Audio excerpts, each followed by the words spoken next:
Welcome to Christopher Winn's I Never Knew That, opening a door onto a world of knowledge, adventure and surprise, as we travel around Britain and Ireland in search of entertaining stories and fascinating facts that will make you want to exclaim again and again, I never knew that.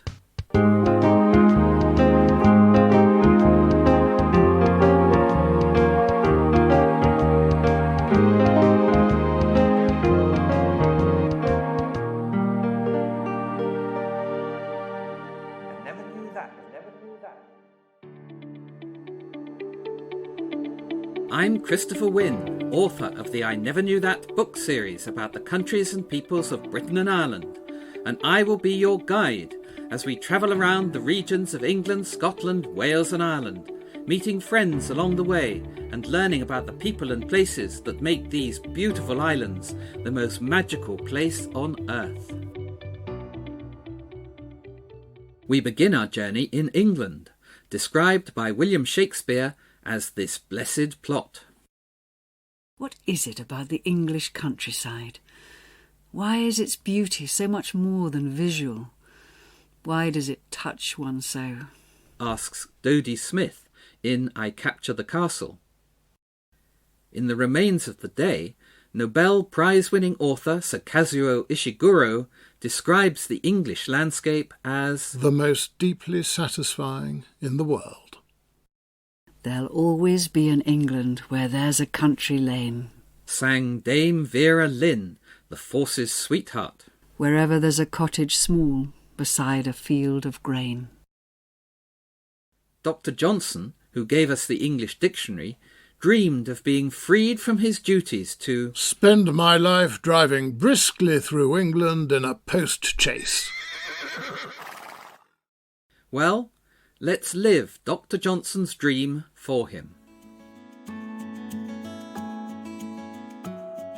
In this episode, we will drive briskly through the south of England, taking in a mountainside house in Surrey, where larks ascend, a desert in Kent, where a famous film director lived out his final days, a beautiful ancient hilltop town in East Sussex with an enviable literary heritage, the loveliest room in the world in a castle in West Sussex, the spot in Hampshire where a naval hero was felled in his moment of triumph, and a medieval moon rocket on the Isle of Wight. Stop 1. Leith Hill, Surrey.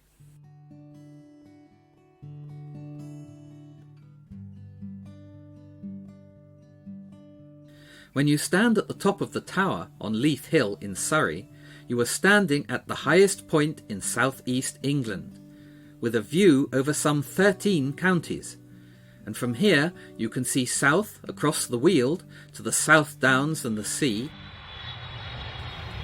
Gatwick Airport is to the east, Heathrow to the west, while to the north are the London Eye, Wembley Stadium Arch, the Shard and the skyscrapers of the City and Canary Wharf.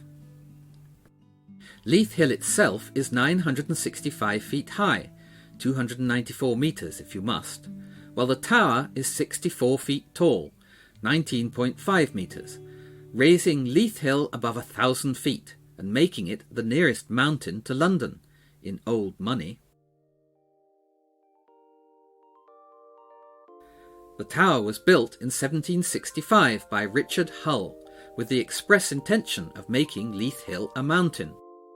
And Hull is buried underneath the tower, and as he was a man who liked to think ahead, he was allegedly buried upside down, so as to be the right way up for when the world has turned at the end of days. He lived at Leith Hill Place, an early 17th century house on the slopes of Leith Hill, which Hull had rebuilt in Palladian style. You can see it from the tower. In 1847, Leith Hill Place became the home of Josiah Wedgwood III and his wife Caroline, née Darwin. She was the sister of Charles Darwin, the evolutionist, and he would often come to stay at Leith Hill Place and conduct experiments in the grounds with worms and such like. Ah, a worm. Research that contributed much to his final best-selling tome, the formation of vegetable mould through the actions of worms. Intriguingly, Josiah Wedgwood III and Caroline Darwin, husband and wife, were both grandchildren of the famous potter and abolitionist Josiah Wedgwood I. How so, you ask? Well,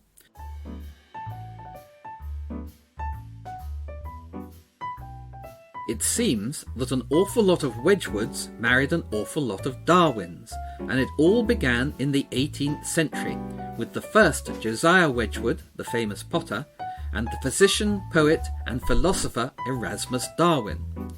They were great friends and fellow members of the Lunar Society, a dining club of prominent 18th century luminaries from the worlds of industry and science, who we will learn more about in a later episode. Now follow me closely here, for the story gets complicated. Josiah Wedgwood's daughter, Susanna, married Erasmus Darwin's son, Robert. And Robert and Susanna had a son they called Charles, who grew up to be Charles Darwin the evolutionist. So Charles Darwin was a grandchild of Josiah Wedgwood the potter. Charles Darwin married his first cousin, Emma Wedgwood, the daughter of Josiah Wedgwood II, son of the potter, and she was thus a grandchild of Josiah Wedgwood the potter, like her husband Charles. Charles Darwin's sister, Caroline, also a grandchild of Josiah Wedgwood the potter, also married her first cousin, her sister-in-law Emma's brother, Josiah Wedgwood III, son of Josiah Wedgwood II and grandson of Josiah Wedgwood the potter. So basically, Josiah Wedgwood the potter's grandchildren all married each other. Got it? Good. Anyway, Josiah Wedgwood III and Caroline Darwin, owners of Leith Hill Place, had many children, and one of their daughters, Margaret, married the Reverend Arthur Vaughan Williams. Margaret and Arthur had a son called Ralph, who grew up to become a famous composer. Arthur sadly died when Ralph was only 3, and Margaret brought Ralph and his brother and sister to live at her parents' home, Leith Hill Place, where they all lived very happily. Ralph eventually inherited the house, and in 1945 he gave it to the National Trust. Local legend has it that the house had long been neglected, and that when the people from the trust went in for the first time, they found rooms piled high with priceless pieces of Wedgwood pottery.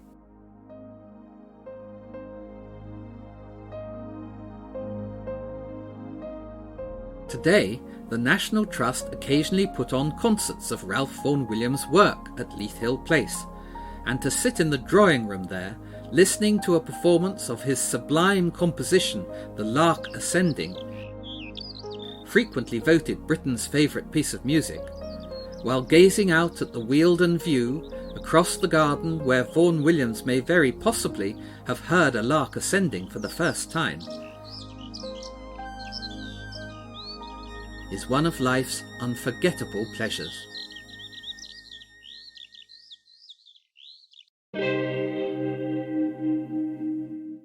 Stop 2. Prospect Cottage, Dungeness, Kent.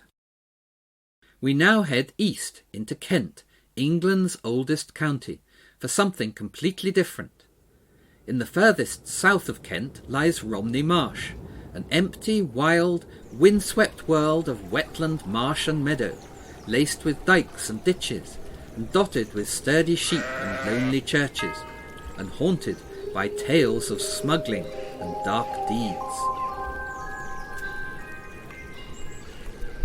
Right at the southernmost tip is Dungeness, 5,500 acres of sand and shingle, one of the largest expanses of shingle in the world. It's classified as a desert, the only one in Britain, but unlike most deserts, Dungeness has its own railway station on the Romney, Hythe and Dymchurch Light Railway, billed as the smallest public railway in the world. The area is scattered with isolated homes and tumble-down cottages, some made from old railway carriages, all lived in by fishermen or those who rarely want to get away from it all. And one of the loneliest and quirkiest homes on Dungeness is Prospect Cottage. A tiny, Victorian, black-painted, clapboard fisherman's hut that was the home of film director Derek Jarman from 1986 until his death in 1994. He moved there when he wanted to escape London after the death of his father, and soothed his soul by creating a garden full of salt-loving plants and ornaments made from driftwood and washed-up debris. And one of the timber walls of the cottage is decorated with the words of a poem by John Donne called The Sun Rising, which begins, Busy old fool, unruly sun, why dost thou thus through windows and through curtains call on us? Prospect Cottage is the most extraordinarily peaceful place, disturbed only by the sounds of the wind and the sea and the birds, and indeed it truly feels like you are at the end of the world. A perception somehow only added to by the surreal, menacing presence of Dungeness Nuclear Power Station, which casts its eerie shadow across the bleak, shingled flatlands. Spine-tingling.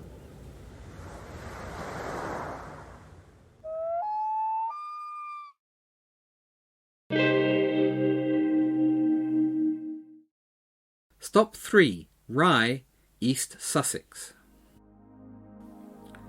Next we head for East Sussex and the captivating little town of Rye, spread across a rocky eminence, peaked by a pointed church tower and platted with narrow winding streets that tumble down to what long ago was the sea. As you approach it across the marshes, Rye looks for all the world like a giant tea cosy, which is apposite, for the tea shops of Rye, where I have spent some of my happiest times, are legendary. The little church square at the top of the town, with its cobbled roadway and cobbled churchyard wall, must be the prettiest town square in England, lined with higgledy-piggledy half-timbered old houses, leaning on one another as they jostle for space. In one of the little lanes leading away from the square is Lamb House, where George I stayed after being driven ashore on nearby Camber Sands during a storm, and later where the American writer Henry James lived after being driven out of London by the failure of his only attempt at a stage play. James wrote 2 of his most successful novels at Lamb House, The Wings of the Dove and The Ambassadors. Another author who lived in Lamb House was E. F. Benson, best known for his Map and Lucia stories about 2 upper-middle-class ladies vying for social one-upmanship in a town called Tilling, which was based on Rye, with Lamb House becoming Miss Map's residence. The stories were twice adapted for television, most recently by the BBC, with Miranda Richardson and Anna Chancellor as Map and Lucia, and both adaptations were filmed in Rye and at Lamb House. The Benson family, it must be said, were highly talented. E.F.'s father invented the much-loved Service of 9 Lessons and Carols, and later became Archbishop of Canterbury, while E.F.'s brother Arthur wrote the words of Land of Hope and Glory.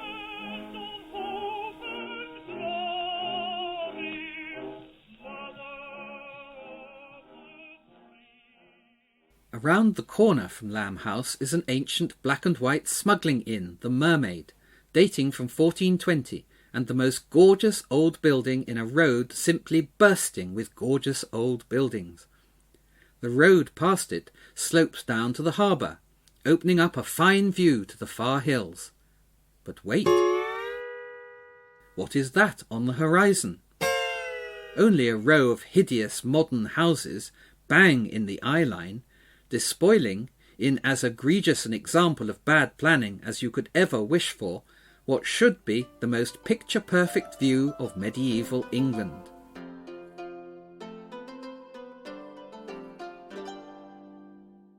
If you find yourself shaken, as I always do when I contemplate this act of vandalism, then I recommend that you climb up to the top of the church tower, past the old church clock dating from the 16th century and one of the oldest in the country, and there let the heavenly view across the huddled red roofs of Rye to the marshes and the distant hills and down the winding river Rother to the sea calm your jangling nerves and feed your wounded soul. Bliss. Stop 4. The Library, Arundel Castle, West Sussex.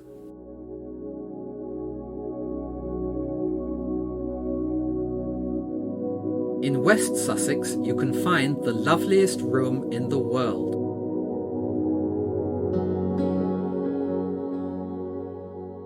The library at Arundel Castle. I have only been there once a few years ago, in the early years of my research, and I have always loved libraries wherever they may be, but I have never got over this particular library, the silence and serenity of the room, the yearning I felt to stay there forever amongst the books, safe from the world outside, like an anchorite or a Carthusian monk.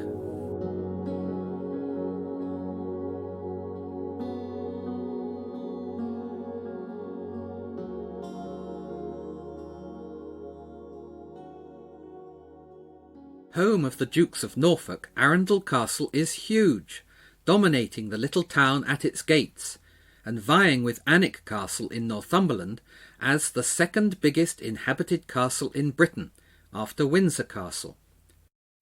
Grouped around a Norman keep, the bulk of the castle was restored in the 19th century in Victorian Gothic, and viewed from the south, across the floodplains of the River Arun with the South Downs behind, the castle creates a magical sight as it rises out of the misty marshes like some fantastical Arthurian vision. Indeed, the view is said to have inspired Mervyn Peake's Castle Gormenghast.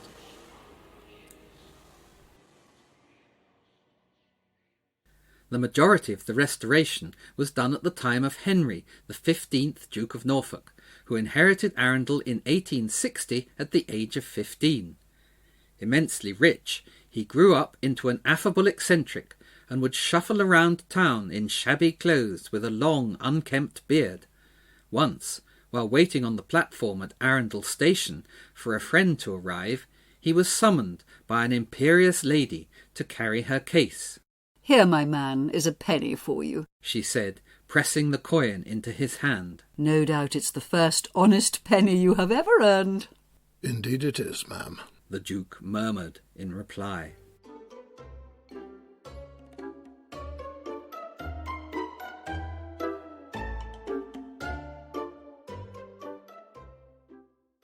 But back to the library.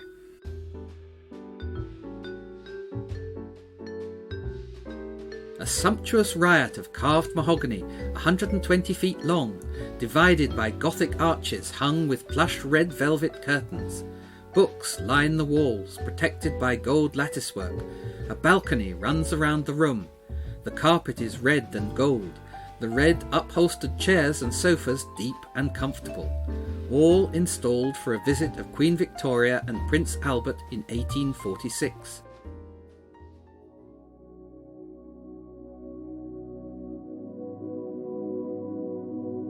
The peace and quiet is all enveloping.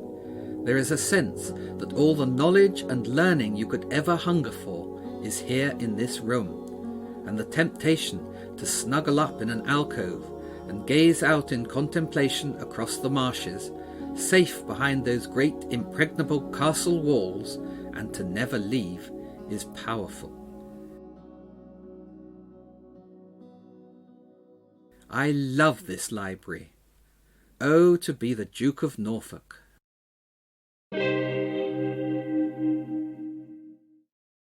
Stop 5. The Quarterdeck of HMS Victory, Portsmouth Historic Dockyard, Hampshire.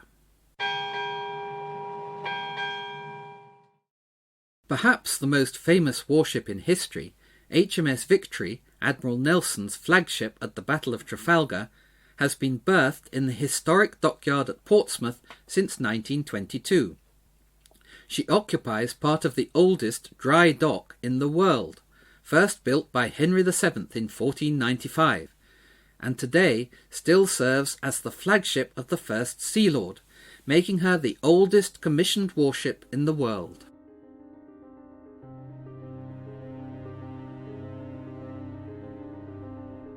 A plain brass plaque marks the place on the quarterdeck where Admiral Horatio Nelson was shot down at the height of the Battle of Trafalgar. Here Nelson fell, 21st October 1805, it says. A simple enough memorial, but deeply moving. Nelson was one of life's great heroic characters, audacious, disobedient, rebellious and charismatic, and undoubtedly a superb naval strategist. But it was the Nelson touch, his quality of leadership, based on the love and trust of his men rather than their fear, that made him so successful as a naval commander. He was able to inspire with his courage and example, and his advice to his fellow naval officers before Trafalgar was typical and trenchant. No captain can do very wrong if he places his ship alongside that of the enemy. Instantly recognisable in the heat of battle, because he insisted on wearing his full uniform so he could be seen by his men, Nelson was shot through the shoulder by a sniper from the French ship Redoutable as the battle was almost won. The bullet pierced his lung and came to rest at the base of his spine, and Nelson was carried down to the lowest deck on the ship, the orlop deck, where he died 3 hours later in the arms of his captain Thomas Hardy, having been informed just before he passed away that the Victory was won. "Thank God, I have done my duty," he whispered, content to have personally fulfilled the instruction he had signalled to the fleet before the battle. England expects that every man will do his duty. The Battle of Trafalgar was Britain's greatest ever naval victory, a turning point in the war against Napoleon, and it gave the Royal Navy mastery of the seas for 100 years. But the celebrations were muted. We do not know whether we should mourn or rejoice. The country has gained the most splendid and decisive victory that has ever graced the naval annals of England, but it has been dearly purchased, said the Times. Standing on the spot where such a defining moment in our history occurred, one cannot help but wonder, how heroic would I have been in that situation as the cannon roared and the splinters flew and men screamed and flesh was pulped? Not very heroic at all, I suspect.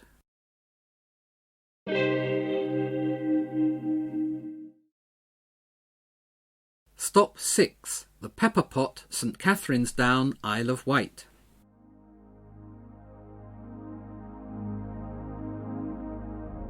The Isle of Wight, and England in miniature, is the largest island off the English coast. Towards the southern tip of the island is St Catherine's Down, a beautiful, bare, grassy chalk down, 780 feet high, 236 metres, commanding panoramic views across the island and out to the English Channel over Chale Bay. Crowning the breezy summit is a small octagonal stone tower with a pointed roof, Britain's only surviving medieval lighthouse, and the second oldest lighthouse in the country after the Roman Pharos on the White Cliffs at Dover. The lighthouse was built in the early 14th century by the Lord of the Manor of Chale, Walter de Godderton, on the orders of the Pope, as a penance for Walter finding himself inadvertently in possession of a large number of barrels of fine white wine, plundered from a French ship that had been driven ashore in Chale Bay, a notorious place for shipwrecks. Oh, mon Dieu! The wine was meant for a monastery, and the bibulous abbot was quite understandably outraged when his tipple didn't arrive, demanding that the Pope excommunicate Walter, unless the impertinent rapscallion built a beacon tower and oratory on top of the down, and paid for a priest to tend the light and say prayers for sailors drowned in the bay. The oratory's chapel has gone, but the beacon tower remains, and it is exquisite, with the most beautiful proportions, and one of the most deeply satisfying buildings to look at. The locals call it the pepper pot, an item of tableware which it does indeed resemble, but for me, with its 4 stone buttresses or fins, it looks much more like a moon rocket, such as Professor Calculus might have designed for Tintin and Captain Haddock. In the strong sea winds that so often assail St. Catherine's Down, the tower appears to tremble, as if about to launch, so much so that one can't help but begin to count down, and brace for flames to belch out from the base. 5, 4, 3, 2, 1, 0. All engine running. Liftoff. We have a liftoff.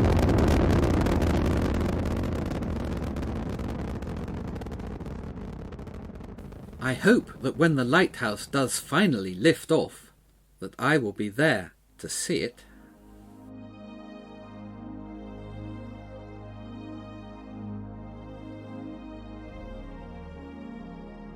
Well, that concludes our tour of the south of England. In the next episode, we visit the West Country to learn about the Dorset farmer whose enterprise and whose courageous wife made the world a safer place. The landscape in Devon, praised by a Hollywood legend for its abundance of natural beauty. A perfect blend of scenery and sculpture in Cornwall. An enchanted Somerset combe that inspired great poetry and the computer age, and a prehistoric temple in Wiltshire restored on marmalade.